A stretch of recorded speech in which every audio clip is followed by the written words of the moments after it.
Hello friends से दिन मु गोटे प्रश्न पचारि जे गोटे झील ता शाशु घरे कौन पाई कि खराब होता है आउ गोटे पुओ ता ससुर घरे कौन पाई कि भल होता है।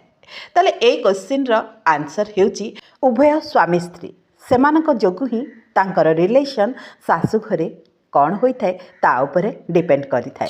कारण गोटे झीर कथा ता बापा माँ बेसी सत भावी थांती आउ सीए जहाँ कहे ता शाशुघर कथा ता शाशु ससुर दियर नणंद स्वामी सेमानक विषय रे जहाँ सी कही थाए सी से ही विश्वास करि थांती। तेणु सेथिपाई कि गोटे जुआई ता ससुर घरे भल होता है किंतु गोटे बोहू ता ससुर घरे कौन पाई कि खराब होता है ना सी सब बेल पाई कि आसी थाए ता बाप घर छाड़ी शाशु घर को आउ शाशु घरे सपोर्ट करबा लोक गोटे ही थाए जी कि ता स्वामी आउ पुओ कथा को बेसी ता बापा माँ ही शुणी थांती।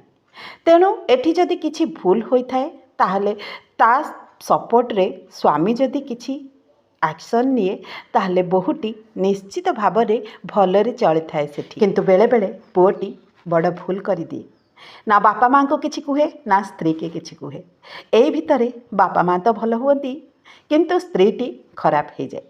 कौन ठीक कहली ना। तेणु मैरेज पर दुहे दुहींकर सम्मान करवा उचित आ दुईटी परिवार किपरि खुशी रे चलिबो तार रेस्पॉन्सिबिलिटी एई स्वामी स्त्री दुई जनकर हेबा उचित। मो मतामत तो एया थिला।